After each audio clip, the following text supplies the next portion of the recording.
আনাসের মা, আনাস রাদিয়াল্লাহু তাআলা আনহু তখন খুব ছোট্ট। তিনি যে দেখে মানুষের ভিড়ে আনাসকে নিয়ে সামনে যাওয়া যায় না। আর তিনি দেখলেন মদিনার অলিতে গলিতে মানুষের ভিড়, আনসারি, আবাল বৃদ্ধ বনিতা, নারী পুরুষ সবাই বিশ্বনবীর সাথে দেখা করছে। আর যারাই দেখা করছে হাতে কোনো না কোনো হাদিয়া নিয়ে বিশ্বনবীর সাথে দেখা করতেছে। সুবহানাল্লাহ কইবেন না? আনসারি যত সাহাবারা বিশ্বনবীর সাথে দেখা করতে এসেছে কি নিয়ে আসছে? কথা কয় না? তাহাদাও তাহাব্বু, হাদিয়া দাও, একে অপরকে হাদিয়া দাও। তোমাদের মধ্যে ভালোবাসার বন্ধনকে বাড়িয়ে দিবে কে? আনাসের মা বললেন, আমি মানুষ ধাক্কাতে ধাক্কাতে বিশ্বনবীর সামনে পর্যন্ত গেলাম, যে দেখি সবাই বিশ্বনবীর হাদিয়া দেয়। আমি বিশ্বনবীর সামনে যে কাঁদো কাঁদো স্বরে বললাম, ইয়া রাসূলুল্লাহ, ইয়া হাবিবাল্লাহ, লাম ইউবকি রাজুলুন ওয়ালা ইমরাআতুন মিনাল আনসার ইল্লা ক্বাদ আতহাফাকা বিতুহফা।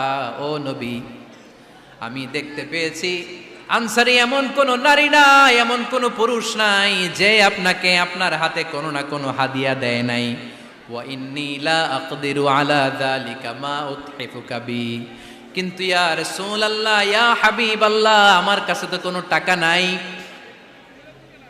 আমার কাছে কোনো পয়সা নাই, আমার ঘরে এমন কোনো জিনিস নাই যেই জিনিসটা আমি আপনারে হাদিয়া দেব, ইল্লা ইবনি হাদা, আমার এই নাড় ছেঁড়া ধন কলিজার টুকরা সন্তান আনাস ছাড়া। ও আখিরি জামানার পয়গম্বর, আমি আমার কলিজার টুকরা আনাসকে আপনারে হাদিয়া দিয়ে দিলাম। ইয়া রাসূলুল্লাহ, মদিনার আনসারি এমন কোন নারী পুরুষ কেউ তো বাকি নাই যে আপনাকে হাদিয়া দেয় নাই, সবাই তো হাদিয়া দিল, কিন্তু আমি তো হাদিয়া দেওয়ার মতো আমার কাছে কিছু নাই। আপনারা কি হাদিস থেকে নেয়া এই গল্পটা বুঝতে পেরেছেন? কথাটা শুনতেছিলেন? আনাস রাদিয়াল্লাহু তাআলা আনহুর মা বললেন, ইয়া রাসূলুল্লাহ, আনসারী এমন কোন নারী নাই, এমন কোন পুরুষ নাই যে আপনারা হাদিয়া দেয় নাই, কিন্তু আমার তো হাদিয়া দেওয়ার মতো কিছু নাই আমার এই কলিজার টুকরা আনাস ছাড়া। কি আর আমি করব, আমার কলিজার টুকরা আনাসকে আমি আপনার দরবারে হাদিয়া দিয়ে দিলাম। ইয়া রাসূলুল্লাহ, আমার ছেলেটারই আপনারা হাদিয়া দিলাম। খুদ হাদা ইয়াখদুমু কামা বাদালাক, আপনার যেই কাজ লাগবে, যেই খেদমতের প্রয়োজন আপনার এই খেদমত করবে। ও নবী, আমি জানি আনাস আপনার বেশি খেদমত করতে পারবে না। আনাস আপনার মেসওয়াক এনে দিবে, অজুর পানি এনে দিবে, জুব্বা লাগলে জুব্বাটা এনে দিবে, ছোটখাটো কাজ করে আপনারে সাহায্য করবে। আমার কলিজার টুকরা সন্তানকে চিরকালের জন্য আমি আপনারে হাদিয়া দিয়ে দিলাম। আনাস রাদিয়াল্লাহু তাআলা আনহু বর্ণনা করছেন, আমি দাঁড়িয়ে দাঁড়িয়ে শুনছি আমার আম্মা বলছে আমি নাকি বিশ্বনবীর জন্য হাদিয়া। সুবহানাল্লাহ পড়েন। এবার খেদমত শুরু করলো সাইয়েদনা আনাস। ছোট্ট মানুষ কি আর করবে, কতটুকু খেদমত আর করতে পারবে? বিশ্বনবীর মেসওয়াকটা এনে দেয়। সুবহানাল্লাহ পড়েন। বিশ্বনবীর আতরের শিশিটা এনে দেয়, বিশ্বনবীর জাইতুনের তেলের বোতলটা আগিয়ে দেয়, বিশ্বনবীর জামাটা প্রয়োজনে বিশ্বনবীর হাতে এনে দেয়। সাইয়েদনা আনাস বলেন, আমি 1 বছর নয়, 2 বছর নয়, 5 বছর নয়, 7 বছর নয়, 10 বছর বিশ্বনবীর খেদমত করেছি। ফামা দারাবানি, 10 বছরে একদিনও তিনি আমারে মারে নাই। সুবহানাল্লাহ।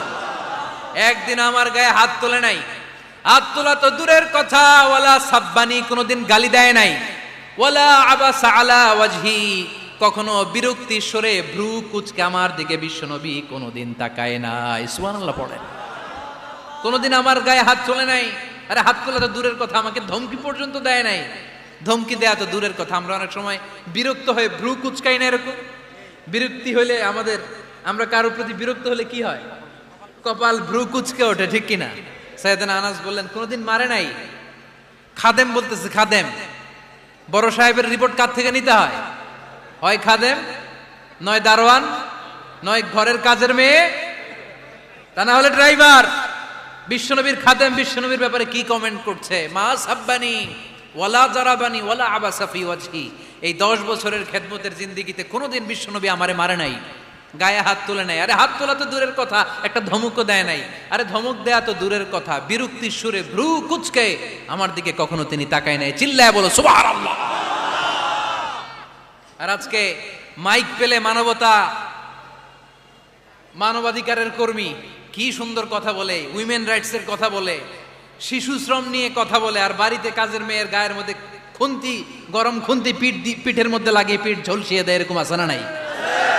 পত্রপত্রিকায় প্রায় দেখা যায় যে কাজের মেয়েদেরকে কি অত্যাচার করে, খুন্তি গরম করে করে চামড়ার মধ্যে লাগিয়ে স্কিন ঝলসে ফেলেছে, গ্রিলের মধ্যে বেঁধে রেখেছে, সময় মতো খাবার দেয় নাই, পিটিয়ে মাথার চুল কামিয়ে মাথা নেড়া করে দিয়েছে, এরকম আছে না নাই?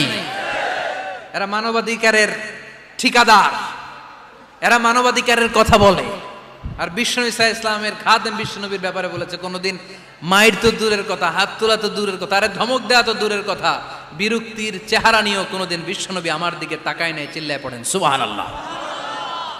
বিশ্বনবী একবার সাইয়েদনা আনাস রাদিয়াল্লাহু তাআলা আনহুকে একটা ছোট্ট জিনিস আনতে পাঠালেন।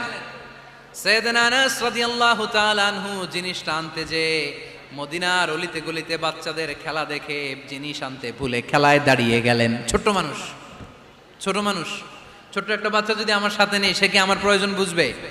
আমার সেন্টিমেন্ট যেরকম বাচ্চা কি ওটা টের পাবে?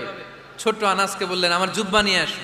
বিষ্ণু ইসলাম শাম দেশের জুব্বা পড়তো, বলতেন জুব্বা নিয়ে এসো। জুব্বা আনতে যখন বেরোলেন আনাস রাদিয়াল্লাহু তাআলা আনহু, দেখলেন মদিনার অলিতে গলিতে বাচ্চারা কুতকুত খেলে। কি খেলে? আপনারা খেলেন তো? এই খেলা দেখে আনাস রাদিয়াল্লাহু তাআলা আনহু ভুলে গেলেন যে বিশ্বনবীর জামা আনতে হবে। উনি ভুলে যে উনিও দাঁড়িয়ে খেলা দেখতে শুরু করলেন। এখন ঘন্টার পর ঘন্টা যায়, আনাসও আসে না, জামাও আসে না। বিশ্বনবী ভাবলেন, হায় রে, আনাস মনে হয় ভুলে গিয়েছে, কি আর করা যাই, নিজের জামা নিজেই নিয়ে আসি। বিশ্বনবী বের হলেন জামা আনতে, বের হয়েই দেখে মদিনার গলিতে বাচ্চারা খেলতেছে, ওইদিকে আনাস রাদিয়াল্লাহু আনহু দাঁড়ানো। বিষ্ণু ইসলাম কিছু বললেন না, যে উনিও আনাস রাদিয়াল্লাহু তাআলা আনহুর পাশে দাঁড়িয়ে খেলা দেখতে আরম্ভ করলেন। সুবহানাল্লাহ পড়বেন না? সাইয়েদনা আনাস খেলা দেখতে দেখতে দেখতে দেখতে দেখতে দেখতে হঠাৎ বিশ্বনবীর দিকে চোখ পড়ে গেছে। বিশ্বনবীর চোখের দিকে যখন সাইয়েদনা আনাস রাদিয়াল্লাহু তাআলা আনহুর চোখ পড়ে গেছে, সাইয়েদনা আনাস বলে, আমার কলিজাটা এখান থেকে এই দিকে চলে আসছে। ভয়ে। কিসে? ভয়ে। উনি বললেন, আমার গলা শুকিয়ে যেতে আরম্ভ করলো, কাঁপতে লাগলাম। হায় হায়, এখন আমার মনে পড়ছে বিশ্বনবীর জামা আনতে পাঠাইছিল, ভুলে গেছে খেলার আবেশে পড়ে। উনি বললেন, বিশ্বনবী আমারে ধমক দেন নাই, আমার গায়ে হাত তোলেন নাই, জামা আনতে পাঠাইছি, এখানে খেলা দেখতেছো এটাও বলেন নাই, বিরক্তিও প্রকাশ করেন নাই। বিশ্বনবী শুধু একটা হাসি দিয়েছেন, স্মাইল। কি দিয়েছেন? একটা মুচকি হাসি দিয়েছেন। কি হাসি? সাইয়েদনা আনাস বলে, ওই যে ওই দিনের বিশ্বনবীর মুচকি হাসির শাসন মরার আগের দিন পর্যন্ত আমি আনাসকে সোজা রাস্তায় রেখেছি, আর ডানে বায়ে নেয় নাই। শাসন করতে জানলে লাঠি লাগে না, শাসন করতে জানলে ধমক লাগে না, শাসন করতে জানলে পিট্টি দেয়া লাগে না, মুচকি হাসি দিয়েও শাসন করা যায় কি যায় না? সাইয়েদনা আনাস বললেন, কোনোদিন মারে নাই, কোনোদিন ধমক দেয় নাই, সব সময় আমাকে আদর করেছে। চিল্লায় পড়েন সুবহানাল্লাহ। এজন্য সব সময় বিষ্ণু ইসা ইসলাম শ্রমিকদেরকে ভালোবাসতেন। শ্রমে কোনো লজ্জা নাই, লজ্জা হচ্ছে অলসতায়। আজ থেকে এই মাহফিল, এই এত বড় আয়োজন, এত বড় গ্যাদারিং তখনই সার্থক হবে যখন আমরা এই সিদ্ধান্তে আসতে পারবো যে আমরা অলস সময় কাটাবো না, আমরা আমাদের এই সময়গুলোকে প্রোডাক্টিভ ওয়েতে কাজে লাগাবো, কোনো না কোনো কাজের সাথে জড়িত হব। Never under estimate any job, whether it's big or small, বড় হোক বা ছোট হোক, কোনো কাজকে আমরা ছোট করে দেখব না। যে কোনো কাজ করো না ভাই, যে কোনো কাজ করো তা যেন হয় সবার চেয়ে সবচেয়ে সুন্দর। আমাদের অবসর সময়গুলোকে কাজে লাগানোর দরকার আছে না নাই? আমরা নিজেদেরকে কর্মঠ করে, কর্মজীবী হিসেবে, শ্রমজীবী হিসেবে নিজেদেরকে প্রতিষ্ঠিত করতে চাই। রাজি আছো মুসলমান? লক্ষ্মীপুরের যুবক ছেলেরা আওয়াজ করে বলো, পারা যাবে? লজ্জা কিসে? লজ্জা কিসে? অনেকে টাঙ্কি মারে, এদিক সেদিক ঘুরে, আর বলে আমার আব্বা চেয়ারম্যান। আরে তোর আব্বা চেয়ারম্যান, তুই কি? কয় আমার আব্বা MP, member of the parliament. আরে তোর বাবা এমপি, এটা তো তার গৌরব, তোর কি আছে সেটা বল। এজন্য নিজের পায়ে দাঁড়াবো। অলসতার সাথে আমাদের কোনো সম্পর্ক। আজকের এই মাহফিল থেকে আমরা অলসতা, অকর্মণ্যতাকে নো বলে দিলাম। অলসতাকে আমরা কি বললাম? আরো জোরে বলতে হবে, অলসতাকে কি বলবো? আর সব সময় কর্মঠ থাকবো, এনার্জেটিক থাকবো, নিজের পায়ে দাঁড়াবো, আইডিয়া জেনারেট করব, এন্টারপ্রেনার হওয়ার চেষ্টা করব, নতুন নতুন উদ্যোক্তা হওয়ার মাধ্যমে আমরা আমাদের নিজেদের ভাগ্য পরিবর্তনের চেষ্টা করব। কারণ আল্লাহ বলেছেন ইন্নাল্লাহা লা ইউগাইয়িরু মা বিকাউমিন হাত্তা ইউগাইয়িরু মা বিআনফুসিহিম। আল্লাহ তাআলা ততক্ষণ পর্যন্ত কোনো জাতির ভাগ্যের চাকার পরিবর্তন করে না যতক্ষণ পর্যন্ত ওই জাতি নিজে নিজের ভাগ্যের চাকার পরিবর্তন করতে না চায়। চিল্লা এখন ঠিক কি না?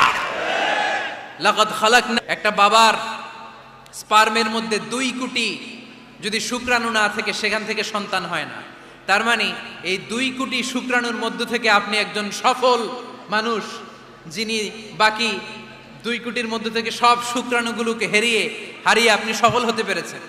সেখান থেকে দুনিয়ার বুকে আপনি যখন এসেছেন আপনাকে সংগ্রাম করে আসতে হয়েছে। যারা সিজারের মাধ্যমে পৃথিবীতে আসে তাদের এই সংগ্রামটা থাকে না, কিন্তু যারা নর্মাল প্রসেসে পৃথিবীতে আসে তাদের প্রচন্ড সংগ্রাম করে প্রচন্ড চাপা খেয়ে পৃথিবীতে আসতে হয়, ঠিক কিনা? কারণ আমাদের সাইজ ছিল অনেক বড়, আমাদের মায়ের যে অঙ্গটা দিয়ে আমরা পৃথিবীতে আসব ওই জায়গাটা ছিল খুবই সরু। আমাকে সংগ্রাম করে, আমাকে যুদ্ধ করে, আমার নিজের অস্তিত্বের প্রমাণ দিয়ে চিৎকার মেরে এই পৃথিবীতে আসতে হয়েছে। চিল্লায় বলো ঠিক কিনা? এজন্য এই পৃথিবীর বুকে আমরা যতদিন থাকবো সংগ্রাম করে বাঁচতে হবে, ঠিক কিনা? পরিশ্রমে লজ্জা আছে? লজ্জা কিসে? মনে থাকবে লক্ষ্মীপুরের ছেলেরা, যে আয়াত দিয়ে শুরু করেছি সে আয়াত দিয়ে শেষ করছি। যখন সালাতের সময় হয় মসজিদে যাব, আর সালাত যখন শেষ হয় তখন মসজিদের বাইরে আমরা কাজে নেমে পড়বো। রাজি আছি তো? ফাইদা কুদিয়াতিস সালাতু ফান্তাশিরু ফিল আরদি ওয়াবতাগু মিন ফাদলিল্লাহ ওয়া যিকুরুল্লাহা কাসীরান লাআল্লাকুম তুফলিহুন। যখন তোমাদের সালাত শেষ হয়ে যায় তখন তোমরা কর্মস্থলে ছড়িয়ে পড়ো, আল্লাহর রিজিক তালাশ করো, তাহলে তোমাদেরকে সফল বানাবে কে? আল্লাহ আমাদের সবাইকে কথাগুলো বুঝার আমল করার তৌফিক দান করুক। আমরা পড়ি আমিন। সুবহানাকাল্লাহুম্মা ওয়া বিহামদিকা আশহাদু আল্লা ইলাহা ইল্লা আনতা আস্তাগফিরুকা ওয়া আতুবু ইলাইক। দোয়া করা লাগবে? আমরা দোয়া 2 ভাবে করা যায়, হাত তুলেও করা যায়, না তুলেও করা যায়। আজকে আমরা হাত না তুলে একটু দোয়া করি। আমি দোয়া করতেছি, পড়েন আমিন। আল্লাহ আজকের মাহফিলকে তুমি কবুল করো। যারা আজকে এই মাহফিলে এসেছে এই মাহফিলটা তাদের নাজাতের ওসিলা বানাও। আমার যুবক ভাইদের হিম্মত তুমি বাড়িয়ে দাও। আল্লাহ আমরা অলসতা পরিহার করে আমরা যেন কর্মঠ হতে পারি, তুমি তৌফিক দান করো।